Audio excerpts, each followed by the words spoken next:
can go ahead and get started. Is that my mic on? Yep. Yeah, you can hear me. Great.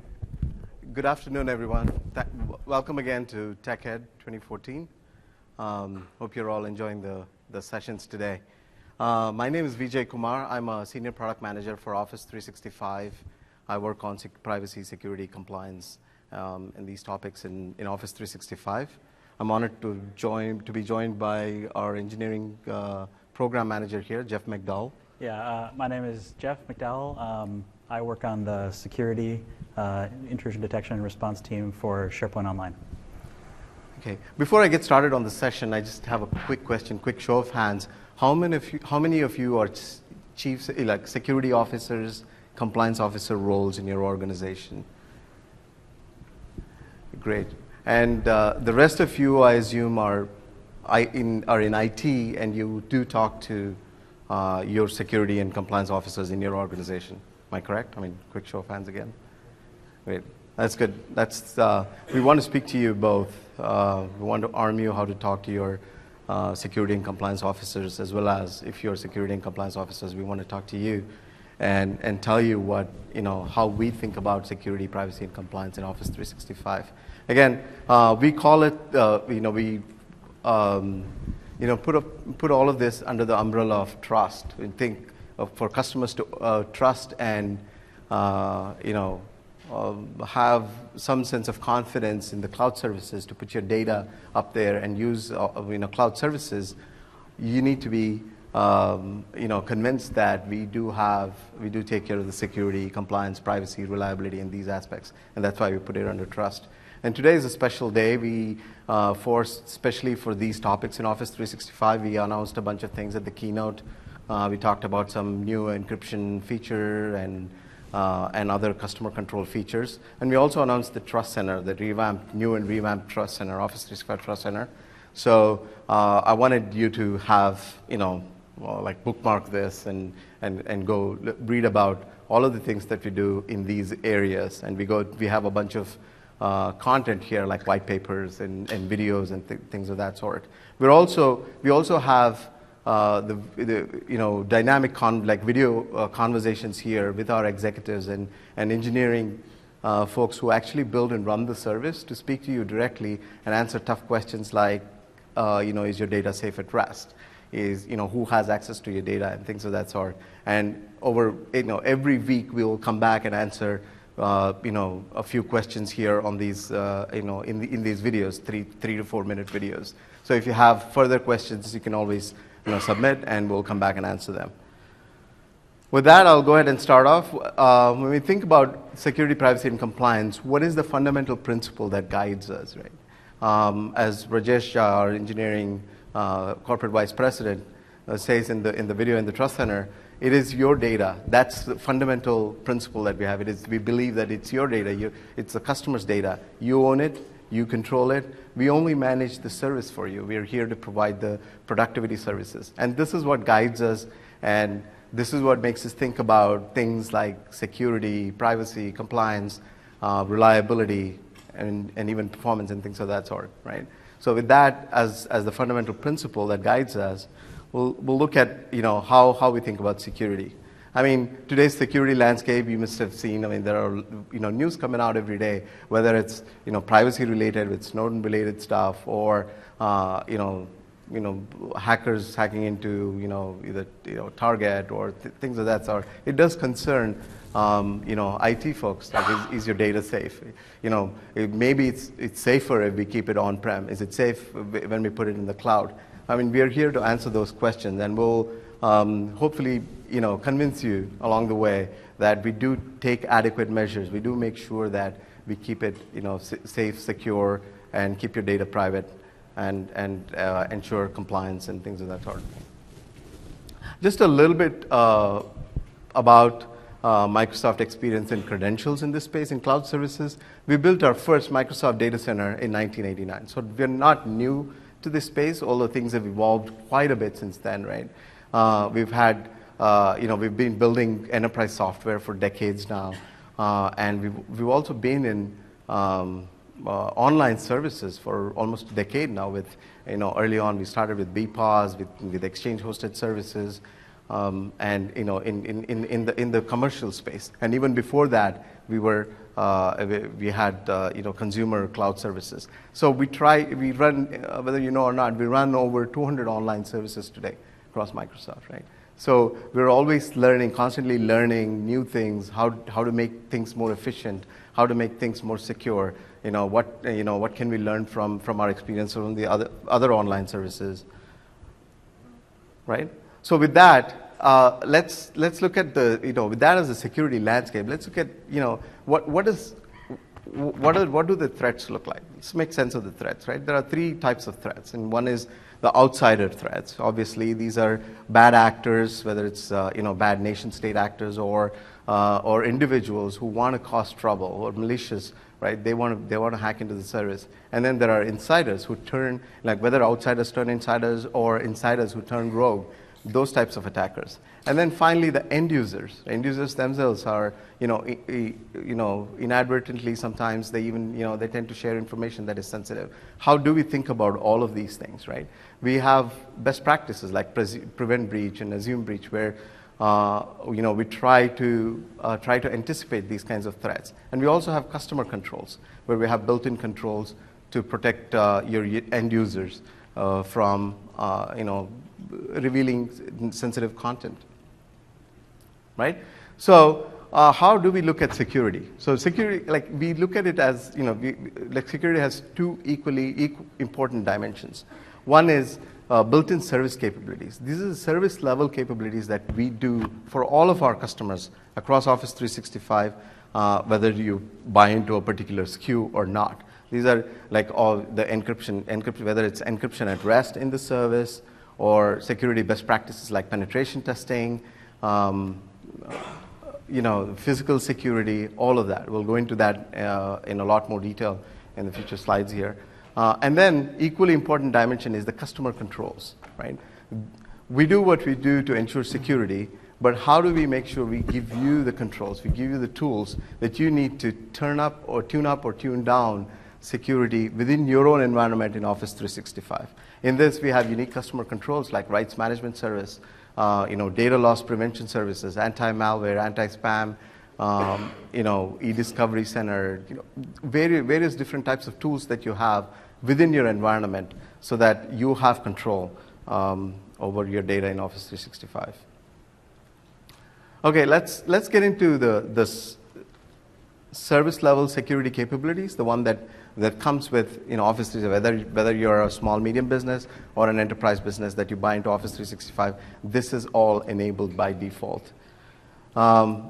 So we follow what we call a defense in depth approach, where we have a layered security model, all the way from physical security up, through logical security and up to your data at the bits and byte level to make sure your data is safe and secure. We have various techniques along the way, but each of those techniques may not be important by themselves. But when we put together, it keeps your data secure. Now, I'd like to hand over to Jeff, who will talk in more detail about each of these layers and give you a sense for what we do.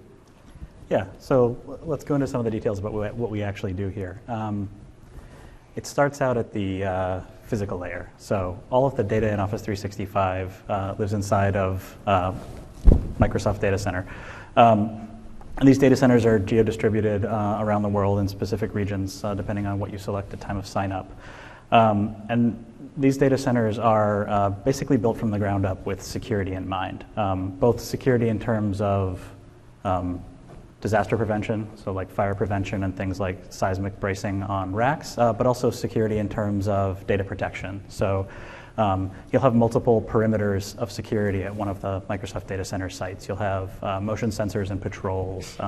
You'll have multi-factor authentication. For the actual engineers that work inside these data centers, if anybody wants to actually get at a rack or a server that's hosting any customer's content, they need to go through multi-factor auth. They need to provide a smart card. And we also follow a principle called separation of duties, so that an engineer who actually works on a physical server has no actual access to the application layer, for example, or the actual environment, and vice versa.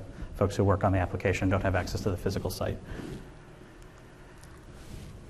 The next level is the network. So looking at the actual networks where we actually host Office 365 content. So connections between the client and the server, between you and the cloud, are protected by encryption, and we'll talk a little bit more about that later. But what are we actually doing inside the Office 365 data centers? Well, each of the networks within Office 365 are protected by a secure network boundary. And what I mean by that is a front-end service doesn't just have full ability to openly talk to a back-end service, and a single Office 365 service doesn't have just kind of free reign to talk to another Office 365 service however they want.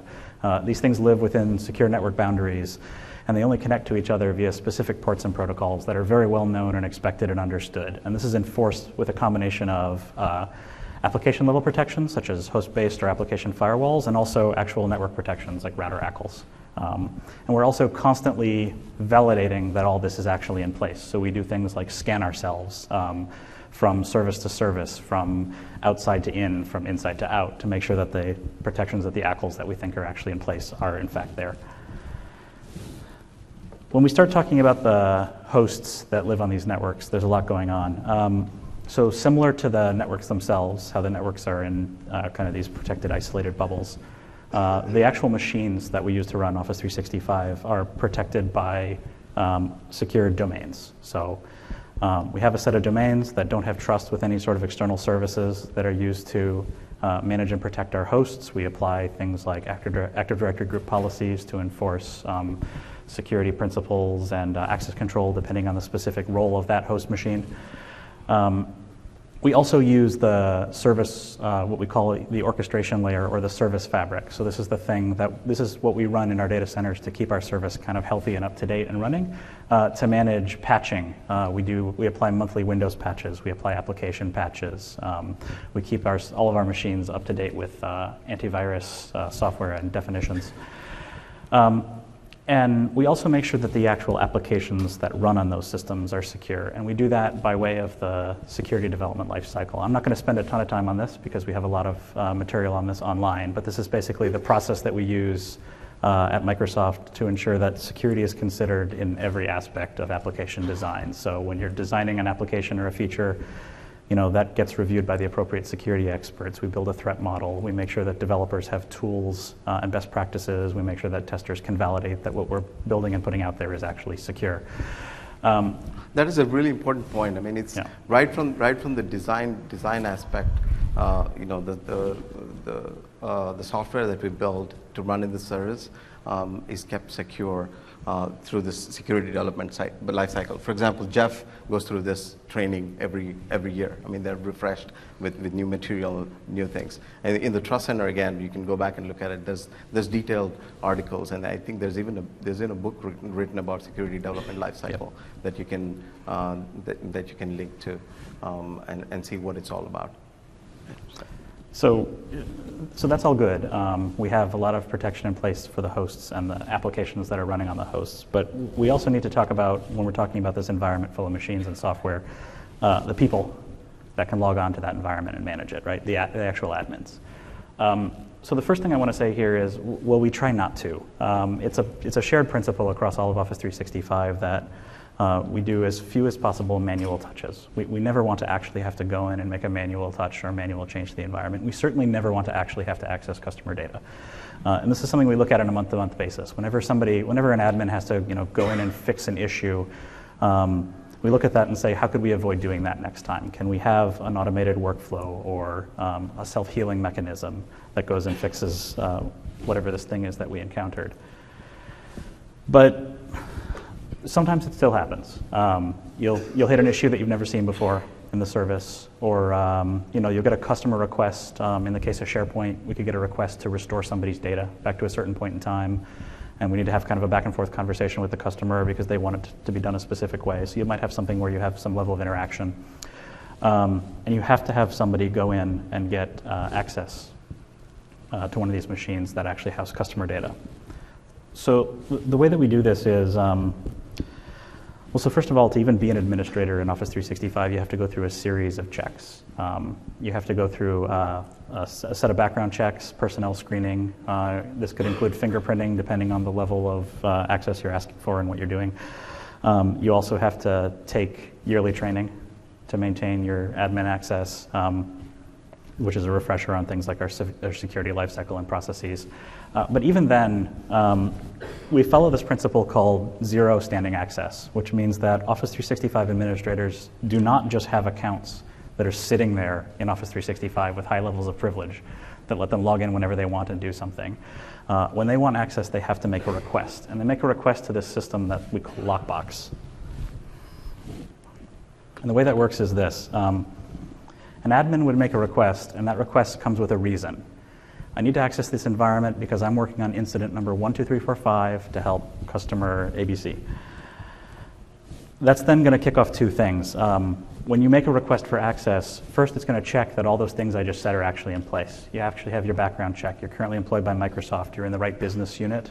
And even then, that request is then going to go out to an individual for approval. And that could be a manager or it could be a security admin, depending on what you're asking for. And if that request gets approved, you're then going to gain temporary access, but the keyword there is temporary. That account with those permissions is time-bound, and it's going to go away after a set period of time. And at the end of that time, the admin no longer has access. And all of this end-to-end is very well audited, so that we can go back later, and if we have an issue, and look at who had access when and exactly what were they doing. Just a couple more points that I do want to bring up here. Yeah. So if you think about it, this is what we call like admin access to data, or ATCD is what we call it internally. So we take it so seriously that we want to make sure very few people at any point of time, first of all, can even request access to customer data. And even among them, there's like very extremely rare circumstances that they're actually accessing customer data, right? So if you think about it, there has to be, 3 or 4 people involved at any point of time, including the systems, for anybody to be accessing the data. The password itself that they get, these accounts, when they request for access, the password itself is a high entropy password. It's like 26 character crazy one-time use password that they can use to log into a particular server. They can't even move laterally. They can move only to that particular server that they gave permission for. And then they can troubleshoot for that fixed period of time. If they want access to another server, they need to go back and do it all over again. Or if they want access for a longer period of time, they need to go back and do it all over again. So it is that controlled. And all of this, again, as Jeff mentioned, it's all audited. And at the end of the day, all of these audits go into an audit log.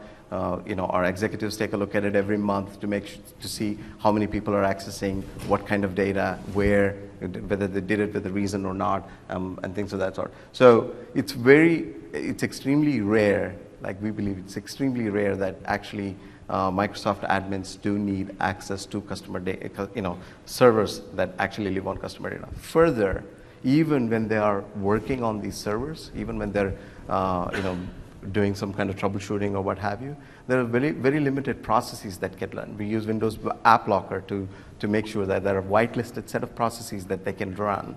And beyond that, they cannot run it. For example, they can't just open a browser and download some malware and run it on these computers, right? There are very limited things that they can do in these servers. Thanks. So we talked about this piece, I think. Yeah. So what about the actual data itself? So at the end of the day, despite all of these environment protections, your data is sitting in a database or on a hard drive, on a disk, right? And we protect data a couple of ways. So first of all is logical isolation. The Office 365 services are built from the ground up, and I again point to that SDL process. So for every aspect of the application, we support storing data belonging to multiple customers on the same physical hardware, but in a way that enforces logical isolation. So each application enforces the notion that one customer's data never intermingles with another.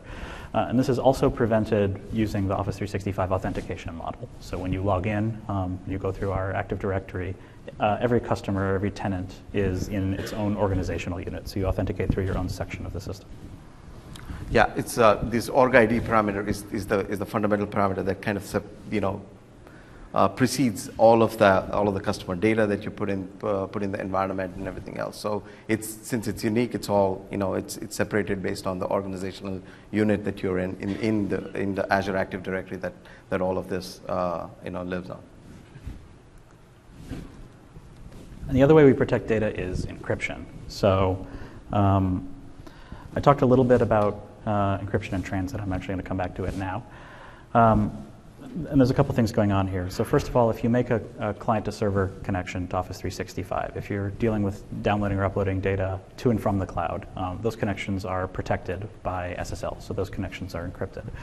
But we also look at data that's flowing kind of within and in between the Office 365 services. So for example, data center to data center connections in Office 365. And this would be for reasons like disaster recovery. We want to replicate data from one data center in the US to another one for disaster recovery purposes. Well, so those connections already take place not over the public internet, those are over private networking, but we're also adding encryption to those connections just as an additional level of security. When it comes to data at rest, it's a similar story. So we use BitLocker, so BitLocker drive encryption, to protect data at rest, to protect against things like drive loss or drive theft. And this is in place for email, messaging content, things like that. Yeah. And then in SharePoint, for SharePoint sites or for OneDrive for Business, we have something else going on, which is, well, first of all, we're also applying BitLocker across that environment. And the other thing we're doing is we're putting together this new encrypted shredded store. Before we get there, I do want to land a couple of points here. Please. That for all of your, today, all of your messaging content, whether it's email, logs about emails, transaction files, and things of that sort, they're all BitLockered in our servers in the Office 365 data center, right? This includes IM conversations. All of your IM conversations that are archived are BitLockered as well. What does this protect against? I mean, this protects against that one scenario where there's a rogue admin that may somehow get beyond all of this role separation and everything else, find out what customer data is on what server and steal that data and walk away. So that is protected. And the second thing it also protects against is, every once in a while it's hardware that there may be a need to recycle the hardware, send it back to the manufacturer or what have you. Even though we take all kinds of precautions, we do degaussing and things of that sort to wipe out, if we do need to recycle drives, just in case there is this, very, very small possibility that there may be some data on that. It's encrypted using BitLocker. We're also adding BitLocker for all of the SharePoint content as well by the end of the year. I know it's a popular topic. So that's what, I do want to make sure, I land this point that encryption itself is just but one technique among all of the defense in depth layers that we have to protect your data. However, it protects these kinds of rare scenarios that things may happen. Now, this morning we landed another important point which Jeff is going to talk about. He's been working on and he's very passionate about it. I think we should spend a little bit of time on it. Yeah. So we're, in addition to BitLocker, so this is on top of BitLocker, we're also rolling out this new encrypted shredded storage system, and this is for SharePoint and also OneDrive for Business. And the way that this works is, so in the past when you uploaded a document to SharePoint or to OneDrive for Business, this document would get split up into chunks and then stored in a database. And if it's a small document, it could be one chunk. If it's a big document, it could be 20, and then we'll add more pieces over time as you make changes.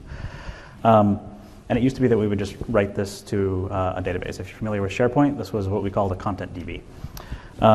So what we're doing with this new encrypted store is, instead, when we get this document, when we split the document into chunks, we're encrypting each of those chunks with its own unique key. And for the rest of this slide, when I say encrypt, I mean AES 256 or higher. And then instead of putting those encrypted pieces in a database, we're actually going and getting a bunch of storage containers. So these safes represent storage containers in Windows Azure. And each of those storage containers has a unique key that we use to unlock it, that we use to access it. And we keep those keys in a key store in the Office 365 service.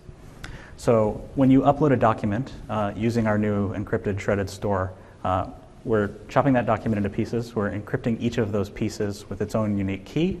And then we're spreading those pieces across these storage containers. We then keep going. We take those keys that we have over there on the left and encrypt them a second time with a master key that we again get from the key store. So we're left with a set of encrypted keys. So key and then encrypted a second time. And at the end of the day, what we put back in that database in our service, instead of the entire contents of the document, is you have a bunch of metadata. You have a bunch of pointers to where your document lives in these encrypted chunks out in Azure, and then you just have a bunch of encrypted keys. So you end up with a very, very small database and a bunch of very large, very flexible, very scalable storage. So this is really great from like a storage and scalability perspective. But what exactly does this do for security, right? Why do we like this so much? Well, let me run through an example. So let's say somebody, and this could be an outsider or a malicious admin or anybody. Let's say somebody got access to this database. It used to be that this is the database that would hold all document content. Well, now all they have is they have metadata and they have a bunch of keys that they can't actually use because those are encrypted by a second key that they don't have. And if someone were to actually get access to the content in Azure, let's say Tom Cruise comes down from the ceiling here and starts taking drives. Well, first of all, they don't actually have the keys to open these safes. But even if they did, let's say they got into one of these Azure containers, well, they're looking at a bunch of encrypted shreds, but they don't know what's what. They don't know where your document is. They don't know how to put the documents back together. They have no map, and they definitely don't have each of the keys to uniquely decrypt each of these pieces. And finally, let's say that somebody managed to somehow get at the key store. Well, even then, they have a bunch of keys, but they don't know where they go. The analogy I like is you walk into a bank vault, and the bank vault has 1 million safety deposit boxes. And you have a ring of keys with 1 million keys on it, but they're all unlabeled. That's essentially what you've got if you have the key store. And to make that more difficult, we take each of those keys for those Azure containers and we roll them at least daily. So they live for a very short period of time. Go back a little bit. Yeah, sure. Yeah, a couple of, this is, this, when Jeff talks about it, this absolutely excites me. Think about it. Each of those storage containers are separate machines, right? Separate boxes. They're separated there. And then each of the content is actually shredded. Each of your files are shredded, and they're distributed across. And the keys are separate. The fact that these are physically separate, storages or key stores or storage containers, and the fact that the keys are separated across, it's very hard for somebody malicious to actually gain access to these things. And you have to have very unfettered access to the systems to actually be able to do anything malicious at all. Yeah, these services are physically separate, they're logically separate, and they also even have separate administrators. So you don't even have the same team of people who work on both. Yeah, so. And one other important point that I do want to land, but you might ask, okay, when do we get this, right? We're actually starting to roll out in July. We announced it this morning. That was one of the important announcements this morning. We're going to start rolling this out in Office 365 in July. And who gets it? This you might ask. Everybody gets it. All tenants in Office 365. You're a small business, or a large enterprise. Everybody gets to take advantage of this level of security. Okay. So I do want to land one more thing here, and then I'll hand it over to Jeff. So all of the things that we talked about in defense in depth, whether it was network security, protecting the hosts, lockbox procedures that we have to avoid malicious access, encryption, all of these, every one of these are preventative measures. We're trying to make sure some bad actors are not able to get into your data, the customer data. That's what it's all about. It's all about preventing it, right? So a few years ago, we went through a mind shift where we, our security teams and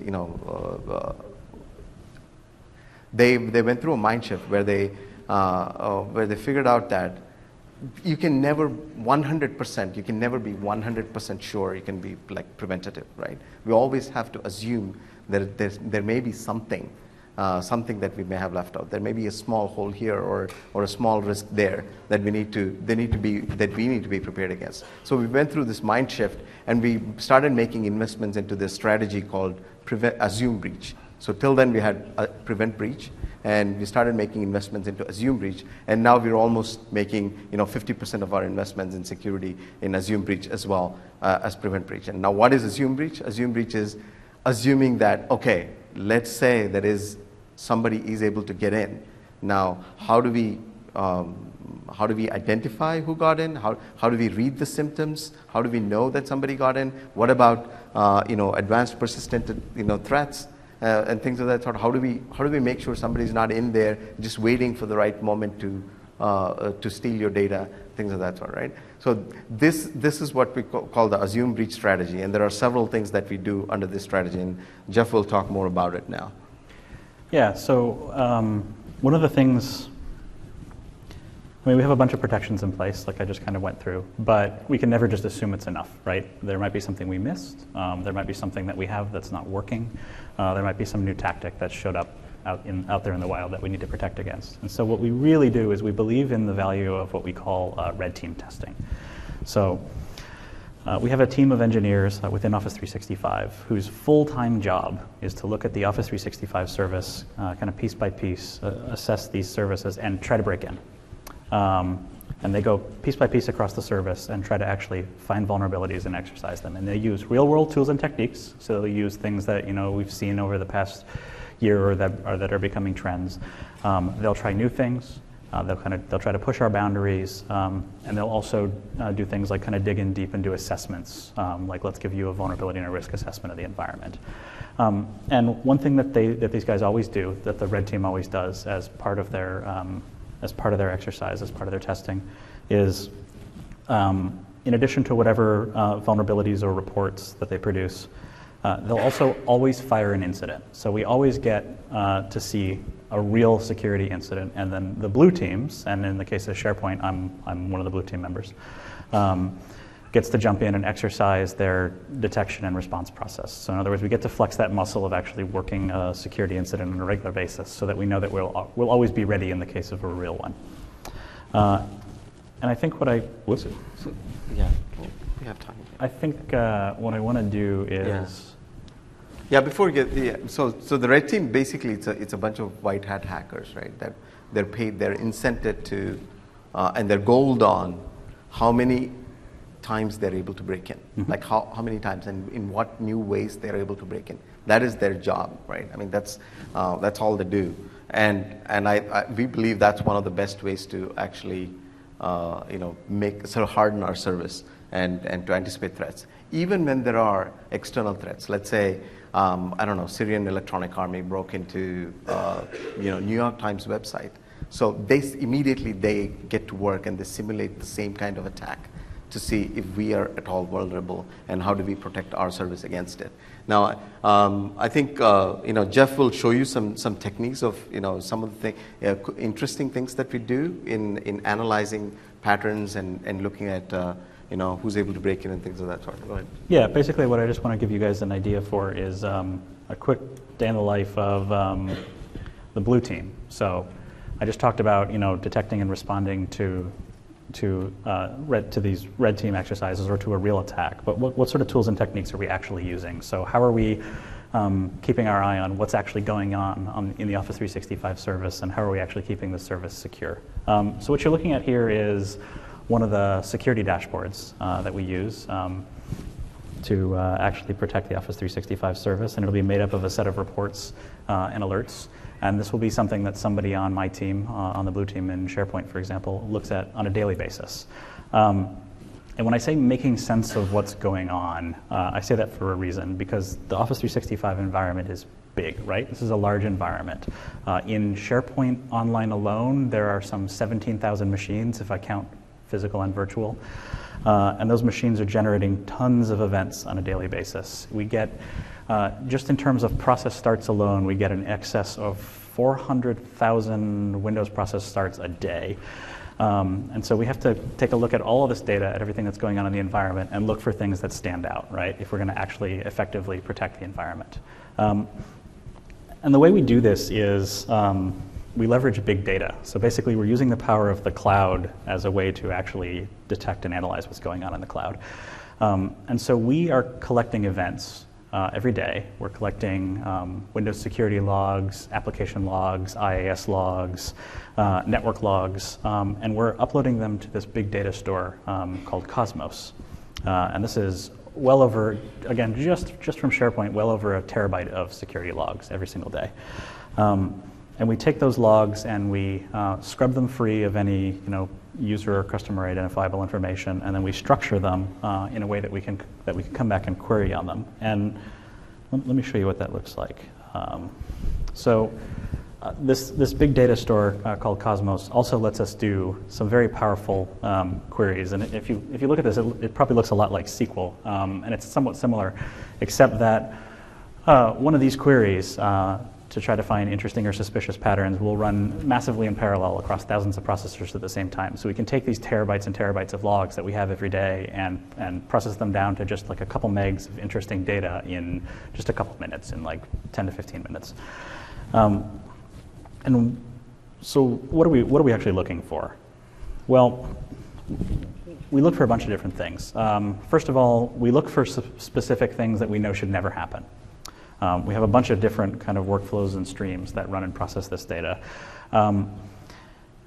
Based on our knowledge of the environment, we look for specific events or interactions that should just never occur. But we also just look for unusual activities. So we use machine learning. For example, we use things like Markov chains to put together sequences of events that we see in the environment. And then we will score those events based on how likely they were to occur, considering previous events and the probability of specific things occurring. And we'll flag something just because it looks unusual. So let's say you're a database admin and you perform a series of tasks. And you didn't necessarily do anything wrong, but we've never seen a database admin, anybody else in your role, perform that series of tasks before. That's going to get scored very highly, and we're going to flag it, and it's going to get looked at by the blue team. It's going to get looked at by the security team. We don't know if it was bad, but we know that it was unusual. We've never seen it. And so these models are going to produce reports based on things like that. And we look at those in a couple ways.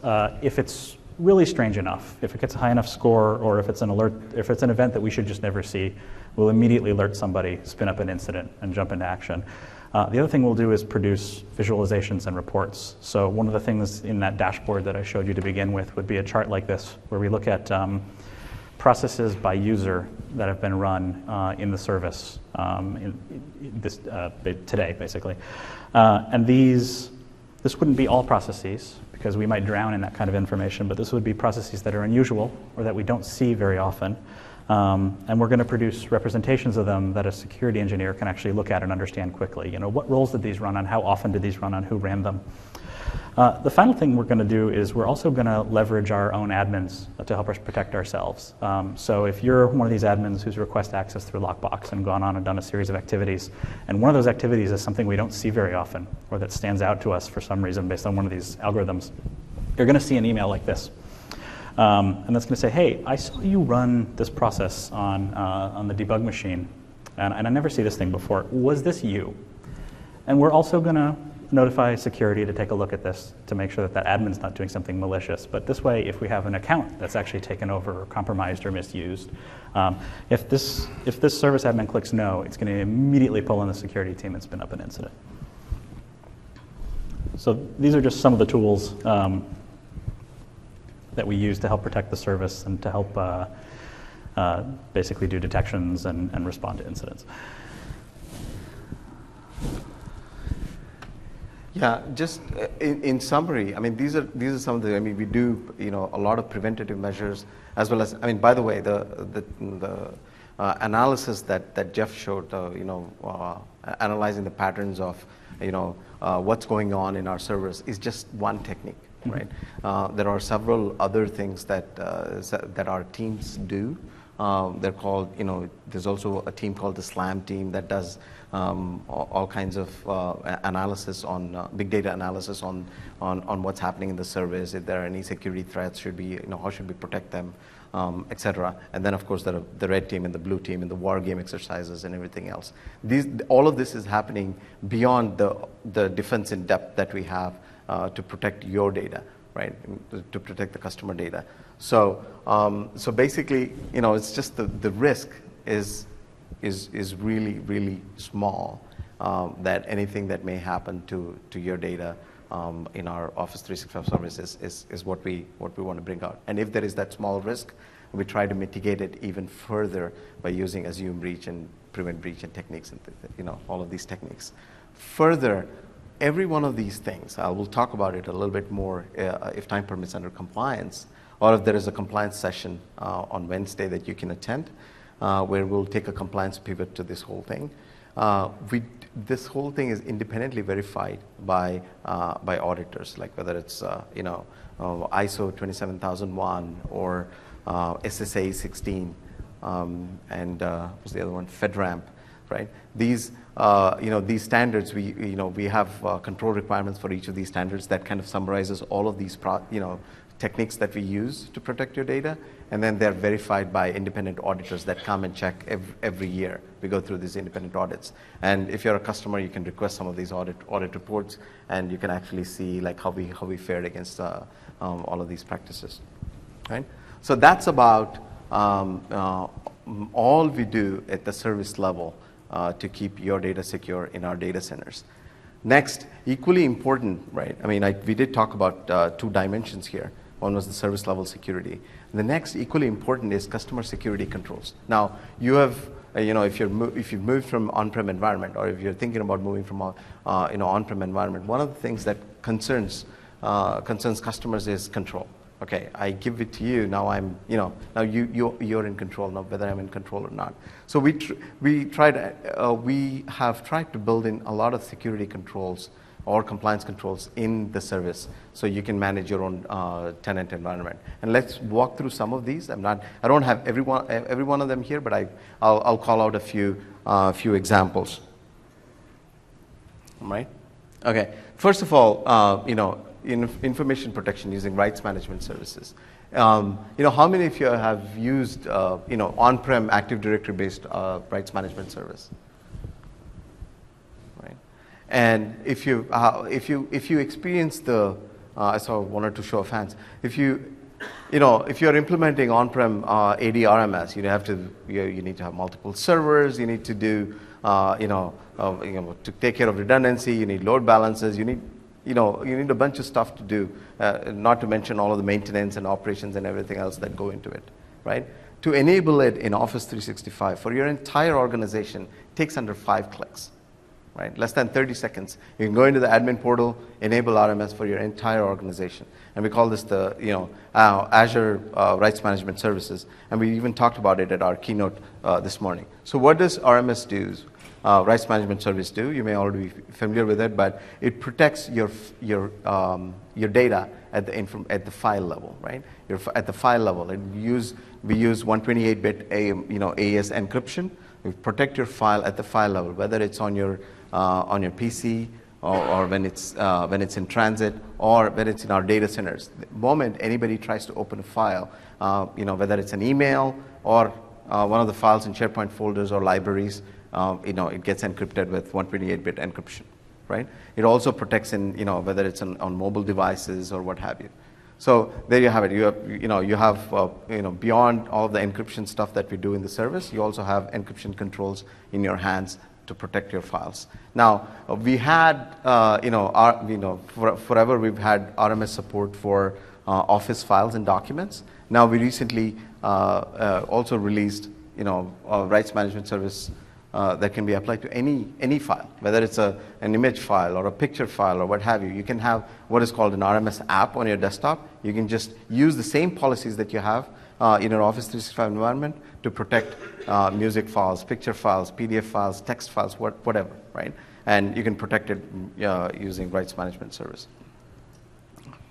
Next, going beyond RMS, we released in the last 6 months or so, we've released several encryption features in Office 365. The first one is S-MIME. S-MIME is an older technology. It's got quite a lot of staying power. It's been around for a couple of decades, I think. So very popular among government agencies, legal organizations, etc. that use some on-prem infrastructure, key infrastructure to actually encrypt data, right? So S-MIME, we released it with Office 365. Now you can use S-MIME protect your emails within your organization when you're sending encrypted emails to each other. Second thing is Office 365 message encryption. Building on RMS technology, we have this Office 365 message encryption with which you can send encrypted emails to anybody, whether they're within your organization or outside. All you need, all the recipient, all they need to open an encrypted email is, of course, they need to be who they are, like they need to be a valid recipient. And the second thing is they need a Windows Live account or Microsoft Live account. That's all they need, pretty low bar. You can use message encryption. You may be familiar with hosted encryption, and this is a form of hosted encryption now in Office 365. Third, we have transport layer security that you can use. We call this, forced or opportunistic TLS. Your admin can say, I'm going to force all my users to encrypt their emails in transport to anybody they send it to. Or you can use opportunistic TLS, where selectively some emails are encrypted when they're traveling over the wire. So there are these techniques that that you can use to further protect your data in your organization when you're collaborating and when you're using Office 365. Now, I don't want to spend too much time on this. We also have anti-spam and antivirus protections in Office 365 that comes with the service, so you don't have to go through implementing other vendors' solutions and maintaining them and all of the pain that comes with it. But you have anti-spam and antivirus capabilities as well. The other important part is identity management. Now, why is identity management important to security? Obviously, we talked about all protecting your data in Office 365 and everything else. How do we protect the access itself, right? So we have various identity management options that you have. Basically, you can use cloud identities, where you just use your entire organization uses cloud identities in Office 365. You don't go through you don't have any Active Directory on your on-premises or what have you. So it's very popular among smaller organizations. Then you can also have your on-prem Active Directory work with Office 365, or so basically you can use either directory synchronization and password synchronization, where you synchronize your on-premises passwords to Office 365, so it's you don't have to a user doesn't have to remember 2 passwords, right? Even this password, when we sync it from on-prem to Office 365, it's one-way hashed, so it's not easily hackable, and it's further hashed again. It's like we hash it, like we encrypt it twice to make sure it's secure in Office 365. And the third thing, the most popular option that most of the larger customers use is federation. Obviously, you can federate with Office 365 to use secure SAML tokens. Here we have several options, whether you can you can continue to use Active Directory on premises to federate with Office 365, or you can use several third-party vendors. Right? We've been working with 8 to 10 vendors. To identity vendors like Novell, IBM, Ping, etc., to enable federation between them and Office 365, so you can have secure federation, right? And the other thing that we also released recently is two-factor authentication, right? Multi-factor authentication in Office 365. Before this, you could use RSA Secure ID or something like that with your on-prem infrastructure to use two-factor authentication. Now we acquired a company called PhoneFactor, and we integrated it into Office 365. Now you have multi-factor authentication in Office 365. Again, with a click of a few buttons in your admin portal, you can enable multi-factor authentication for all of the users in your organization. There are various options to receive the second factor. You know, we can use push notification, a one-time passcode that goes to your app on the phone, or you can use, you know, we can use an out-of-band call. Basically, you get a call for the second factor, you press a button, and then you get authenticated. Or third, you know, the traditional way, which is, you know, text-based. You get an SMS, and then you use that PIN to actually log into Office 365. Tomorrow, my colleague Paul Andrew is doing a session on identity management. You can actually attend that, and he's going to demo multi-factor authentication in Office 365. One more thing I want to add here is, you know, you have multi-factor authentication not only for web applications, but also for Office apps. We use something called App Password, where, you know, even for Office applications, you can use a second factor, right? With Office Pro Plus, when you have to log into the service and stuff, you can use MFA. Great. I do want to spend a little bit of time on, about 10 minutes on compliance a little bit, and maybe a little bit on privacy. But I will refer you to the session on Wednesday where we'll take a compliance pivot to this whole discussion, right? First of all, what does compliance mean, right? What standards do we meet? And these are some of the things that I'll touch upon very briefly in this session. Again, even in compliance, we look at two dimensions: built-in capabilities, the service level capabilities that we have, all of the regulatory compliance, whether it's ISO, you know, SSA 16, FISMA, FedRAMP, HIPAA, etc. All of the things that we do in the service to make sure we enable you to be compliant with some of these regulations and standards. And we also give you, controls for compliance, like e-discovery, data loss prevention, etc. So you can apply organizational policies and be compliant, have your users be compliant with those policies. Okay, what issues does compliance address? Obviously, independent verification. Now, it's not us saying that we're great. Look, we keep your data secure, and keep your data, make sure your privacy is maintained, etc. But we're also verified by independent auditors, as I mentioned, every year, right? And we'll talk about more about audits in my Wednesday session. Secondly, regulatory compliance. If you're in a highly regulated industry, whether it's financial services or pharmaceuticals or what have you, you have a number of regulations that you have to adhere to. And this also, compliance also adheres to, helps you adhere to those regulations. Lastly, peace of mind. I mean, you know that you're compliant, your risk is reduced, and if there is a certain level of risk, you know what they are, and you're consciously opting into it. So a little bit about standards and certifications that we meet. It's a chart. You have it in the deck. You can have a look at it. You can also visit the Trust Center, where we have a list of compliance standards that we have.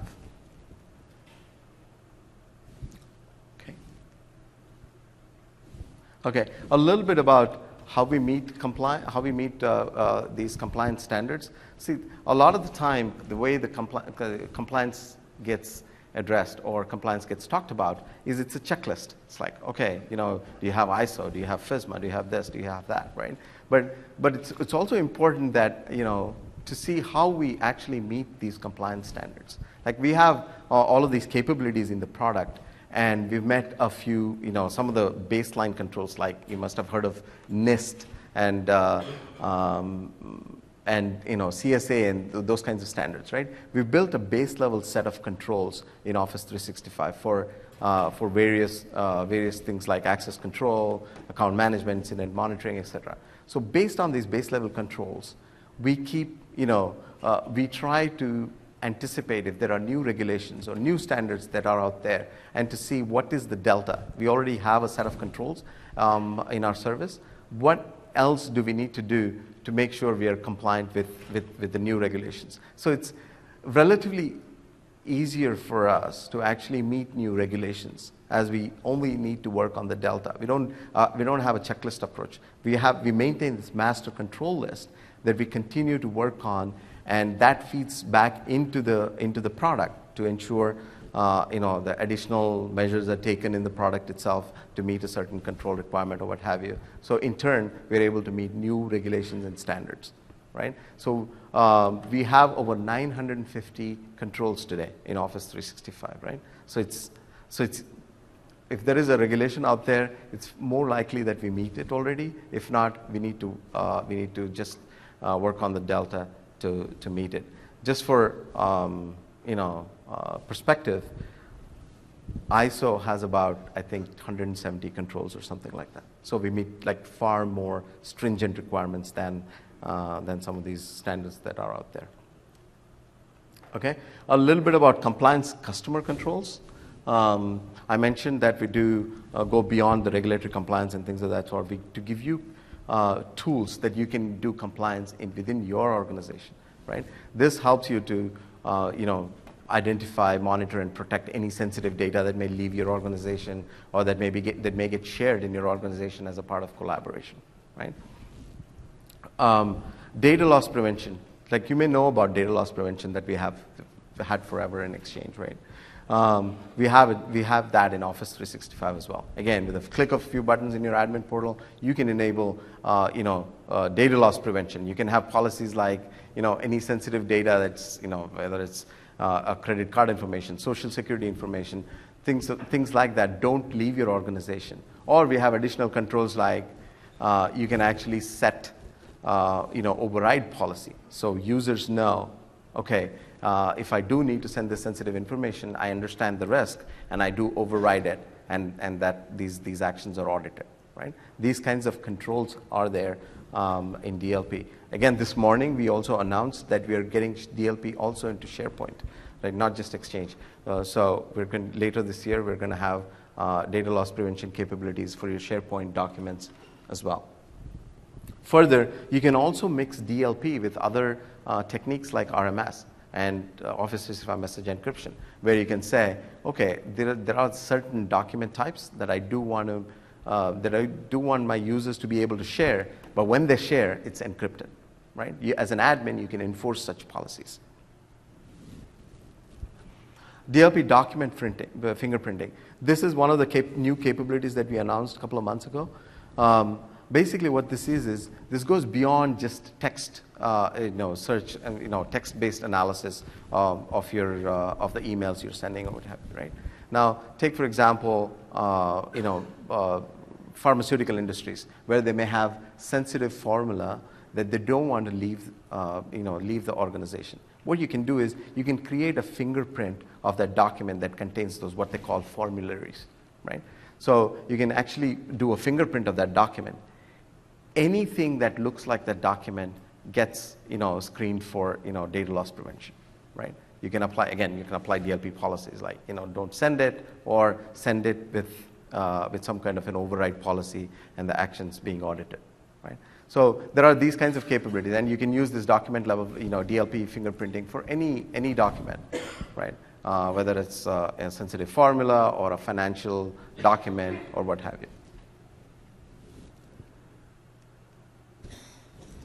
So email archiving and retention, again, I won't spend too much time on it, but we do have, in place archiving. It's all built into Office 365. You can have in place archiving. You can have, legal hold. You can take certain users and say, I want some kind of litigation hold in case of there is a court case or something happening. You can actually put a legal hold on it, and you can do easy search on these these kinds of documents, whether it's user-based search or content-based search in using e-discovery in Office 365. You don't need extensive third-party solutions to implement these kinds of solutions in your organization. With that, I do want to spend a couple of minutes on privacy. Privacy is an important topic whenever, because of all of the things that have happened in the last year. We, fundamentally, like I said, our principle is it's your data. You own it, and we're just managing your service for you. So we don't do any advertising. We don't scan your emails or documents or any of that sort to do any advertising. We are transparent about what we do with your data, like who has access to your data. You can go to the Trust Center and learn all about where your data is, what continent your data resides in, and who has access to your data, what sort of roles have access to your data, whether admins, what type of access do they have to what kind of data, subcontractors, support personnel, right? All of that you can actually read it in the Trust Center and see for yourself who has access, right? And you also have extensive privacy controls across the product, right? Whether it's you're using SharePoint, Exchange, or Link, you have various privacy policies that you can set to make sure your data is not out there to be seen by everybody. Even in newer products like Oslo that we recently released, we have privacy settings where you can choose to say, no, I don't want to share. I don't want you to do any machine learning or analysis on my data, right? You can set those kinds of things. So we do think about privacy right from design. So I just want to cap it off with again calling out the Trust Center, so you can go learn all about it. There are blogs about how we deal with the issues like government snooping, NSA type of issues. We deal with all that in the Trust Center. You can go read blogs by our chief legal counsel, where we talk about how many requests that we receive, law enforcement requests, and how, what is the process, like how we deal with it, etc. Right. So that's it. We have about 15 minutes. I do wanted to leave some room for questions. And is there anything, Yeah.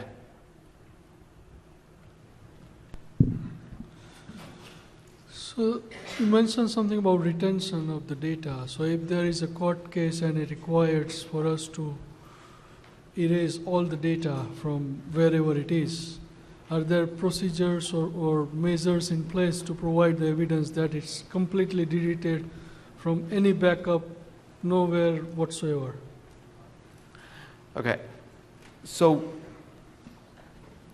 one of the things that we say is you can take your data. There are two aspects to it, right? If you ever leave Office 365, you can take the data with you and delete it forever, or you can actually systematically go ahead and delete the data in Office 365, so there are no remnants of that data. I think you're asking about the latter. My question is more along the replication of the data, right? My Yes. understanding is replicated on different servers, different regions, or even different continents, maybe. Yes, we have actually we do provide scripts and in the process to actually, if you want to completely delete your data from Office 365, you can do so.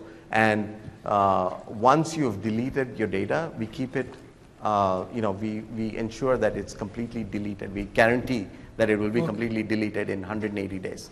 That's the time limit. No, Yeah. that's good enough. I think Yeah. that's what I wanted to know. Second question is about the data for international companies which has offices in Europe or Asian countries and American countries, right? So is there any plan that Microsoft has to set the boundaries so data, like for European users, data could stay within the... So there are, obviously, like when we say data, there are different types of data, right? There's customer content, which is basically your emails or documents or the body of the documents, right? That customer content, we actually guarantee that for European customers, it stays in the boundaries of Europe. Yeah, that's right? that content always stays within region, basically. Yeah. Is that US or currently Europe. available? Yes. Yeah. Yeah. That's You based can on, actually go, again, I keep pointing you to the Trust Center. There is a document called Data Maps on the Trust Center. I can probably show this to you here. There's a document called Data Maps where we show, for various different regions where the data resides. Go back here. The reason I asked, because my understanding from discussion with one of the Microsoft personnel is that there was no possibility to separate the data if it's under one tenant. Ah, I see. Yeah. So there are a couple of things here. It's if you at the time of creation of your tenant, whatever region you're in, that's where your data is kept. For example, if you're a US-based customer and you create your tenant here, your data is kept in the United States. But then it comes down to the point, let's say you have one email domain in Office 365. Can you split in two separate tenants to have that boundary? Is that technically possible, or is that... Today, no. Today, you need to, it all resides in one region. So now we are talking. So is there a plan to come up with that type of solution in near future? No, nothing I can comment on. Okay. Thank you. Thank you. I think those guys are first. Yes. Quick question for certifications. Do you guys know any expectation on Office 365 FedRAMP certification, especially for the government community cloud? Yeah, great question. I'll point you to my session on Wednesday, so we can deal with it there. I'll have a colleague of mine who's actually working on that certification that will talk to you about it. But I can tell you at a high level, I can tell you that's later this year is when we are completing that. We do have a level of, we do meet the FedRAMP requirements. Right. The certification itself is later. The paperwork. Yes. All right. I'll grab you at that session on Wednesday. Yes. Cool. Thanks. You're welcome. Quick question about information about IRM protected SharePoint libraries. Yes. Is there any kind of ability or capability that you guys plan on releasing that allows you to share documents outside of with people who are not on Office 365? Because currently it seems to only work if you're an Office 365 customer. It only works for Office documents as well. So, kind of looking for seamless encryption of documents using like IRM. For documents you're sharing with external, maybe they're using Windows Live accounts. Yeah, so there is a there is a way to do it. There is, although I do want to say it's in the early stages of where we are going with rights management services. Yeah. With Office in integration with Office 365. Now there is a way to to send an encrypted, rights managed encrypted document to an outside user and have them sign up for an RMS account using Windows or Microsoft account, which is live.com or outlook.com, and actually consume rights managed document. Consumption only, but not actually production of. Okay, so today Yeah, I can point you. Today it's the app is what they're expected to use. If you come see me, I can point you to the article on it, technical article. You can actually do it today. Okay. Yeah. Yes. Is the shredded storage feature that's rolling out, is that something that the user has to opt into, or is that just the default? No, it's default. It's a service level capability that every tenant, every user will get it. And that's and when that lights up, that'll start applying to new documents. If you upload something after that lights up, they'll start getting put in this shredded storage. But then we'll also move, if you have existing content in OneDrive or SharePoint, we'll also move that in there over time. And will the tenant administrator know when that flip happens? Is there some visual way to know when that? When your data is encrypted? That I'm not sure about yet. No, it'll be transparent to the users and the administrators, because it'll all get encrypted in the background. But we will, our plan is to roll out encryption at rest for everything, right? So everything.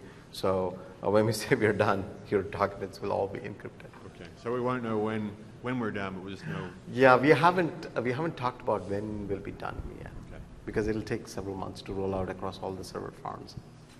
Okay. On that question, is there a plan to put it in on-premise SharePoint? No.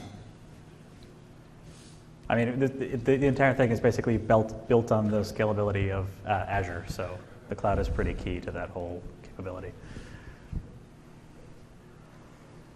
I have two small questions. Yes. One thing, I think in the user access, you mentioned the device and the location-based access control. I guess device is your workplace join. What about the location-based access control in there? Can you explain a little? So basically, when you say location, you mean if the users are outside your corporate environment, you don't want them to be able to log into the service. Is that? Yeah, sort of like that. I just want to know a little bit detail. Do you have any? Yeah, there is a possibility. I mean, using your if you're if you have federation with Office Yes. 365, Yeah. using your ADFS, you can actually, lock down. You can have access control policies, and you can actually lock down so that users can only access Office 365 from within your corporate environment based on IP addresses. Oh, Yes. okay, got it. Yeah. So another one is two-factor authentication, right? So we know before in form factor, you can only do the two-factor authentication for the browser-based application. Right. And you said for Office application, which is a rich application, basically inside, like say Microsoft Word, if I in there access Yes, the document you in can. Office 365, Yeah, that's that what can I- do that's what two-factor I- authentication as well. Yes. But only outbound, Pardon me? only outbound call. No. You do have something called an app password that you actually it's a little bit complex. You have to go to the website and generate an app password, and then come back and use that app password to use it. So you mean that password? So I literally enter inside the Microsoft Word. Yes. There will be a dialog box that will open where you enter your app password. There is a blog where we talk about how you actually do it with screenshots. I can Really? point Then you maybe after the Yeah. session I can. Yes. go to- Yeah. Okay. Thank you. You're welcome. Hi, quick question on certification. Yes. Are you working on NERC-CIP certification anytime soon? What is it? North American Electrical Reliability Critical Infrastructure Protection for utilities. I don't think so. No, I don't know. Maybe it's in our radar, but that is something I'll have to check and get back to you. Okay, I'll Yeah. come to your Wednesday Yeah. session. Thanks.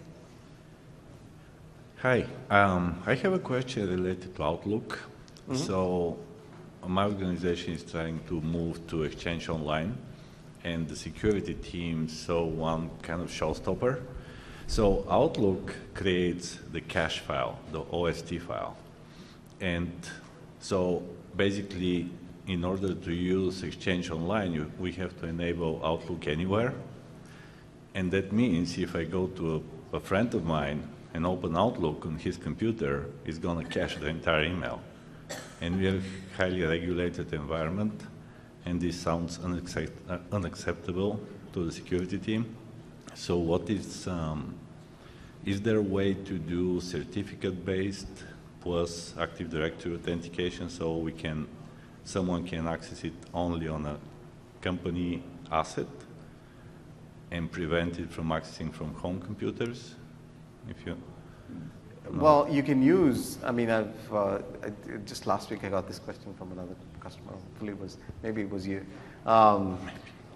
You can use access control policies to actually prevent anybody accessing Office 365 from outside your corporate environment.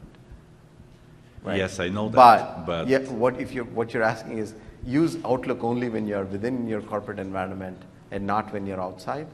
No, actually on corporate asset, on a laptop issued by the company, but not on my home computer. So this is... Yeah, I don't believe that's possible today. Okay, so Yeah. it can be certificate-based, which has a certificate on the laptop, and no. Yeah, no, I don't And believe that's possible today. Is there any plan to do that, or? Not that I'm aware of, but I would like to take Okay. that feedback for sure. But another variant of that question I've heard is only allow OWA access or Outlook web access when you're outside the corporate environment, and whenever you're inside, you can use Outlook. I mean, based on the protocol that you access Exchange Online, use a certain a certain client or whatever. So which is, basically, again, outside you can use OWA. Yeah, and inside you Outlook. can use Outlook. Okay, But no, not that. thank you. Earlier you mentioned about SharePoint, DLP coming to SharePoint. Are you guys also looking into Yammer, bringing in DLP capabilities to Yammer? If you ask about intent, yes. I mean, we intend to bring all of these types of capabilities across all of the services, and some of them will light up sooner than others. For sure.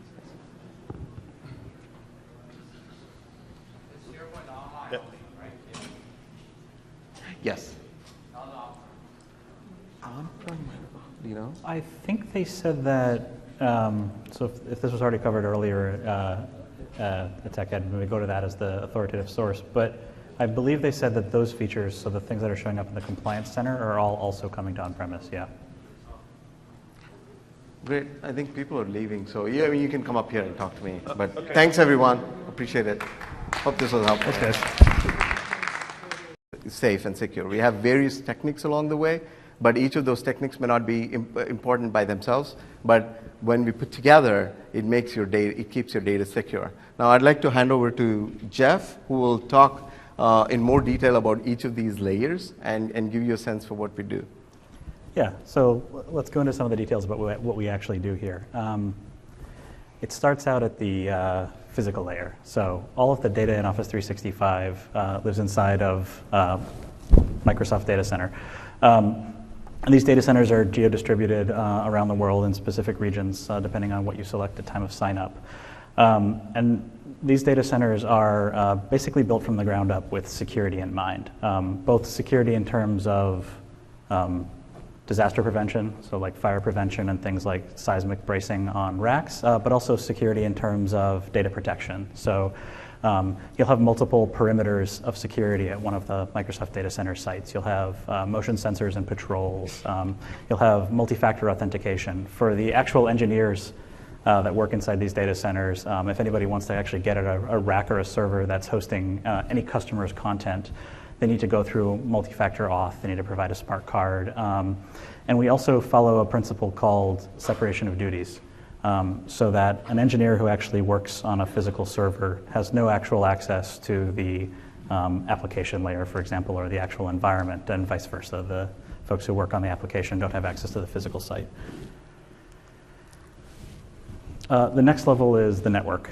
So looking at the actual networks where we actually host Office 365 content. So connections between the client and the server, between you and the cloud, are protected by encryption, and we'll talk a little bit more about that later. But what are we actually doing inside the Office 365 data centers? Well, each of the networks within Office 365 are protected by a secure network boundary. It's safer if we keep it on-prem. Is it safe when we put it in the cloud? I mean, we are here to answer those questions, and we'll hopefully, convince you along the way that we do take adequate measures. We do make sure that we keep it, safe, secure, and keep your data private, and ensure compliance and things of that sort. Just a little bit about Microsoft experience and credentials in this space in cloud services. We built our first Microsoft data center in 1989, so we're not new to this space, although things have evolved quite a bit since then, right? We've had, we've been building enterprise software for decades now, and we've also been in online services for almost a decade now. With, early on we started with BPOS, with exchange-hosted services, and in the commercial space. And even before that, we had consumer cloud services. So we run, whether you know or not, we run over 200 online services today across Microsoft, right? So we're always learning, constantly learning new things, how to make things more efficient, how to make things more secure. What can we learn from our experience from the other online services, right? So with that, let's look at the, with that as a security landscape, let's look at, what do the threats look like? Let's make sense of the threats, right? There are three types of threats, and one is the outsider threats. Obviously, these are bad actors, whether it's bad nation-state actors or individuals who want to cause trouble, or malicious, right? They want to hack into the service. And then there are insiders who turn, like whether outsiders turn insiders or insiders who turn rogue, those types of attackers. And then finally, the end users. End users themselves are, inadvertently sometimes they even, they tend to share information that is sensitive. How do we think about all of these things, right? We have best practices like prevent breach and assume breach, where we try to anticipate these kinds of threats. And we also have customer controls, where we have built-in controls to protect your end users from, revealing sensitive content, right? So how do we look at security? So security, like we look at it as, like security has two equally important dimensions. One is built-in service capabilities. These are the service level capabilities that we do for all of our customers across Office 365, whether you buy into a particular SKU or not. These are like all the encryption, whether it's encryption at rest in the service or security best practices like penetration testing, physical security, all of that. We'll go into that in a lot more detail in the future slides here. And then equally important dimension is the customer controls, right? We do what we do to ensure security, but how do we make sure we give you the controls, we give you the tools that you need to turn up or tune down security within your own environment in Office 365. In this, we have unique customer controls like rights management service, data loss prevention services, anti-malware, anti-spam, e-discovery center, various different types of tools that you have within your environment so that you have control over your data in Office 365. Okay, let's get into the service level security capabilities, the one that comes with Office 365, whether you're a small, medium business or an enterprise business that you buy into Office 365, this is all enabled by default. So we follow what we call defense in depth approach, where we have a layered security model, all the way from physical security up, through logical security and up to your data at the bits and byte level to make sure your data is. You can go ahead and get started. Is that my mic on? Yep. Yeah, you can hear me. Great. Good afternoon, everyone. Welcome again to TechEd 2014. Hope you're all enjoying the sessions today. My name is Vijay Kumar. I'm a senior product manager for Office 365. I work on privacy, security, compliance, and these topics in Office 365. I'm honored to be joined by our engineering program manager here, Jeff McDowell. Yeah, my name is Jeff McDowell. I work on the security, intrusion detection and response team for SharePoint Online. Okay. Before I get started on the session, I just have a quick question, quick show of hands. How many of you are chiefs, like security officers, compliance officer roles in your organization? Great. And the rest of you, I assume, are in IT, and you do talk to your security and compliance officers in your organization. Am I correct? I mean, quick show of hands again. Great. That's good. We want to speak to you both. We want to arm you how to talk to your security and compliance officers, as well as if you're security and compliance officers, we want to talk to you and tell you how we think about security, privacy, and compliance in Office 365. Again, we call it, put all of this under the umbrella of trust. We think for customers to trust and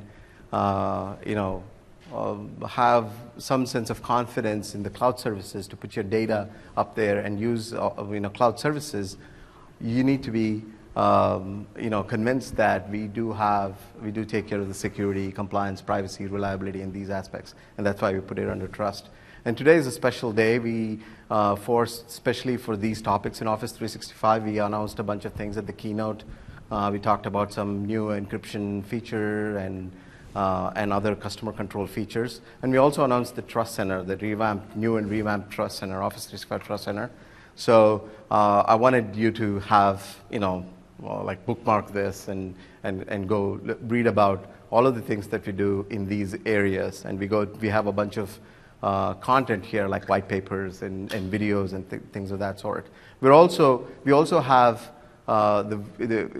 dynamic video conversations here with our executives and engineering folks who actually build and run the service to speak to you directly and answer tough questions like, is your data safe at rest?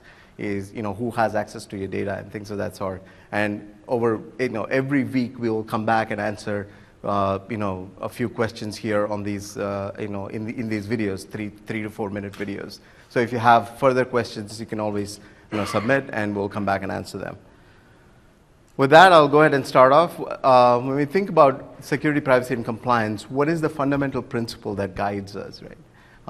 As Rajesh, our engineering corporate vice president, says in the video in the Trust Center, it is your data. That's the fundamental principle that we have. We believe that it's your data. It's the customer's data. You own it. You control it. We only manage the service for you. We are here to provide the productivity services. And this is what guides us, and this is what makes us think about things like security, privacy, compliance, reliability, and even performance and things of that sort, right? So with that as the fundamental principle that guides us, we'll look at how we think about security. I mean, today's security landscape, you must have seen, I mean, there are news coming out every day, whether it's privacy related with Snowden related stuff, or hackers hacking into either Target or things of that sort. It does concern IT folks, like is your data safe? Maybe it's